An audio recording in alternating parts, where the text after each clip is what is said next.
नमस्कार. खरं तर सांगायला अभिमान आणि कौतुकास्पद वाटतं की महिला ही प्रत्येक महिलामध्ये एक हुनर आहे. त्या हुनरची खरंच आम्ही ओळख काढून घेतो कशी ती ताई आहे. प्रत्येक ताईजवळ काहीतरी कला आहे, पण त्या कलेला ताईने कधीच महत्त्व दिलेलं नाही. आज आपण आहे क्लासमध्ये 4था दिवस इथे चाललेला आहे आरीवर्कचं काम. आणि पहिल्या दिवशी जेव्हा ताई आल्या होत्या तेव्हा खरं सगळ्या म्हणजे त्या दडपणात आले होते की आम्हाला जमेल का किंवा आम्ही हे करू शकू का. तर आज 4था दिवस आहे. सांगायला खूप आनंद होतोय की आमचा 4थ्या दिवसामध्ये हा रेडी ब्लाऊज तयार झालेला आहे. आरीवरचं कुठलंही ज्ञान नसताना तर आता स्नेहलनी क्लासमध्ये आहे 17 मुली.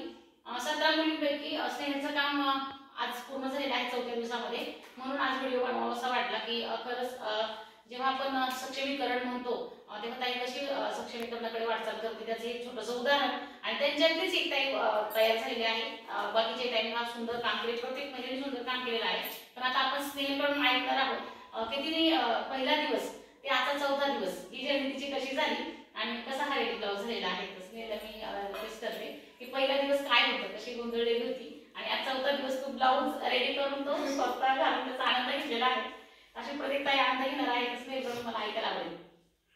खरं तर पहिल्या दिवशी असा प्रश्न होता का धागा कसा पकडायचा आणि रिंगाला ते पीस कसा लावायचा आणि पकडायचा कसा वर कसा खेचायचा हेच कळत नव्हतं. पहिल्या दिवशी लय गोंधळ झाला आणि दुसऱ्या दिवशीपासून मग ते सराव झाला आणि एकाच दिवसात मी ब्लाऊजवर वर्क करून शिवलेला आहे.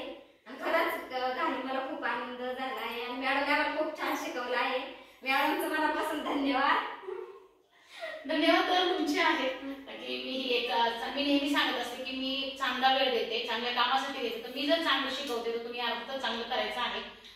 तर माझं जर कोणी काही चुकीचं जात नाही तर मग तुमच्याकडूनही काही चुकीचं होणार नाही आणि चुकीतून शिकायचं आहे. मी चूक त्यांची एक्सेप्ट केलेली आहे की चुकू द्या, पहिली चूक होते नंतर मगच काम येतं. पण पहिली जर चूक झालीच नाही तर माझी काही खरंच सक्षम होणार नाही. त्याच्यामुळे चूक पण पदरात घेत असते आणि अशा पद्धतीने काम चालू आहे. आज आम्ही खानगाव या ग्रामपंचायतमध्ये आहे आणि असंच बरेचसे प्रशिक्षण महिलांनी घेतलेले आहेत. आता गेल्या महिन्यामध्ये त्यांचं मसाले प्रशिक्षण झालेलं आहे.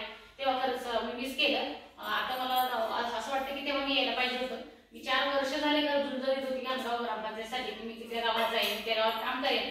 पण का कोणाच ठाऊक एक म्हणतात ना की ते मनात आणणं आणि अपेक्षा पूर्ण होणं, तसं आज माझी अपेक्षा पूर्ण झालेली आहे. महिलांपर्यंत मी पोहोचलेली आहे.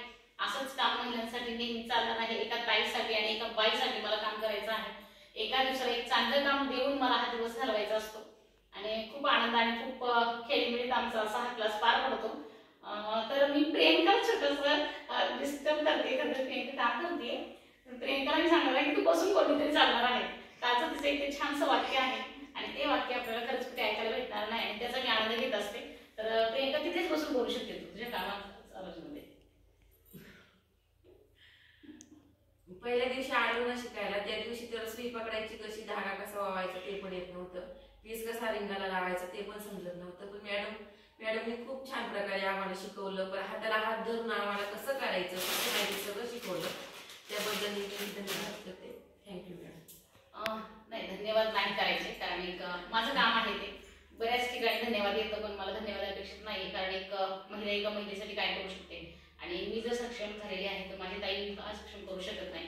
ही नेहमी खंत माझ्याकडे असते आणि जेव्हा खरंच महिला छान आउटपुट देतात, असं छानसं काम देतात तेव्हा खूप अभिमान वाटतो काम करायला आणि मग तीच पुन्हा उमेदवारी निर्माण होते आणि मग या ग्रामपंचायत त्या ग्रामपंचायत माझे प्रवास चालू असतो आणि प्रत्येक ताईला त्या धाडसाने शिकवत असते की हो तुम्ही गुणवरी आहात, तुम्ही करणारे आहात.